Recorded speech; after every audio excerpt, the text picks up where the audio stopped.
नमस्कार। प्रतिनिधि सभाका माननीय ज्येष्ठ सदस्यज्यू एवं मान्य सदस्यज्यूहरू, संघीय संसद प्रतिनिधि सभाका नवनिर्वाचित सदस्यको शपथ कार्यक्रममा उपस्थित सबै मान्य सदस्यहरूलाई म संघीय संसदको महासचिव पदम प्रसाद पाण्डे व्यक्तिगत एवं संस्थागत रूपमा हार्दिक स्वागत तथा अभिवादन गर्दछु।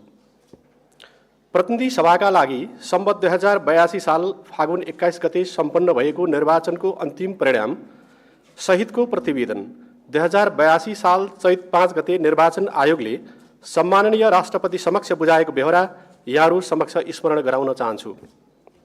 सर्वप्रथम म उक्त निर्वाचनबाट निर्वाचित हुनुभएका सम्पूर्ण मान्य सदस्यहरूलाई हार्दिक बधाई तथा जनअपेक्षा अनुकूल सफल कार्यकालको शुभकामना व्यक्त गर्दछु। जेनजी आन्दोलनको क्रममा अन्तर्राष्ट्रिय सम्मेलन केन्द्र नयाँ बानेश्वरमा रहेको संघीय संसद भवन क्षतिग्रस्त हुन गई सभा सञ्चालन योग्य नभएको र निर्माणाधीन भवन समेत तयार नभएकोले उक्त भवन संसद सचिवालयलाई हस्तान्तरण हुन नसकेपछि सभा सञ्चालनको प्रबन्ध गर्नमा हामी निकै विलखबन्दमा पर्यौं। विभिन्न निकाय तथा पदाधिकारीहरूसँगको पटक पटकको छलफल, पत्राचार, भेटघाट एवं दबावमूलक कार्यबाट समेत निर्माणाधीन भवनको सभाहाल संसद सचिवालयलाई हस्तान्तरण हुन सकेन। विभिन्न विकल्पहरूको खोजीपछि आज हामी उपस्थित भएको यो बहुउद्देश्यीय हललाई नै शपथ कार्यक्रम र अल्पकालीन रूपमा सभा सञ्चालनका लागि तयार गर्ने निर्णय भए अनुरूप हतार हतारमा यो हल र हलभित्रको संरचना तयार गरिएको छ। यस विषम परिस्थितिमा हाल तयार गरिएकोले यस भवनमा थुप्रै कमी कमजोरी हुन सक्ने भएको र त्यसबाट मान्यजीहरू, दर्शक, सञ्चार माध्यम लगायतलाई पर्न गएको असुविधाप्रति संसद सचिवालयको तर्फबाट क्षमा याचना गर्दछु। नेपालको संविधानको धारा 88 मा संघीय संसदको प्रत्येक सदनका सदस्यले सदन वा समितिको बैठकमा पहिलो पटक भाग लिनु अघि संघीय कानुन बमोजिम शपथ लिनुपर्ने व्यवस्था गरिएको छ। त्यसैगरी प्रतिनिधि सभा सदस्य निर्वाचन ऐन 2074 को दफा 75 को उपदफा 1 मा सदस्यले प्रतिनिधि सभा वा त्यसको कुनै समितिको बैठकमा भाग लिनु अघि प्रतिनिधि सभाको अध्यक्षता गर्ने व्यक्ति समक्ष शपथ लिनुपर्ने प्रावधान छ।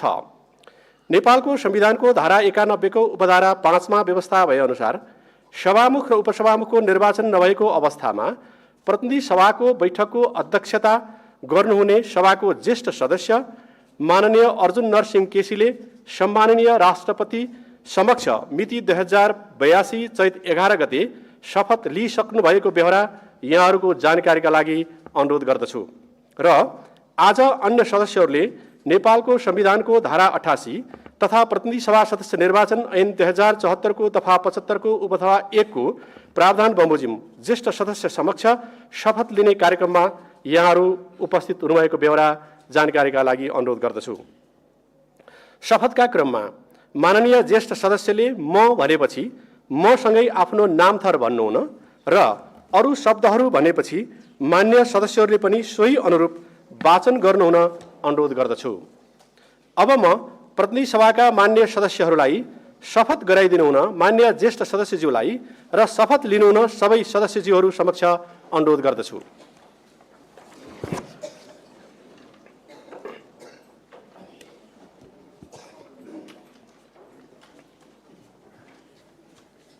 म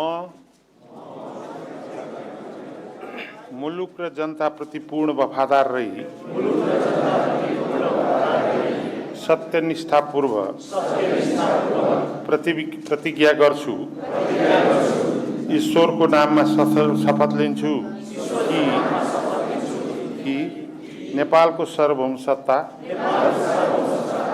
राजकीय सत्ता नेपाली जनतामा रहेको नेपालको संविधान प्रति पूर्ण वफादार रहँदै प्रतिनिधि सभाको सदस्य पदको कामकाज प्रचलित कानुनको अधीनमा रही मुलुक र जनताको सोझो चिताई कसैको डर नमानी पक्षपात नगरी पूर्वाग्रह वा खराब भावना नलिई पदीय गोपनीयता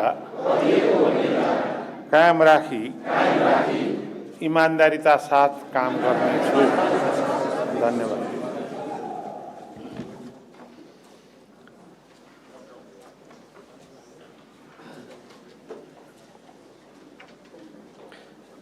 प्रतिनिधि सभाका मान्य सदस्यहरूलाई शपथ गराइदिनु भएकोमा मान्य ज्येष्ठ सदस्यज्यू र शपथ लिनुभएकोमा सबै मान्य सदस्यज्यूहरूप्रति आभार प्रकट गर्दछु।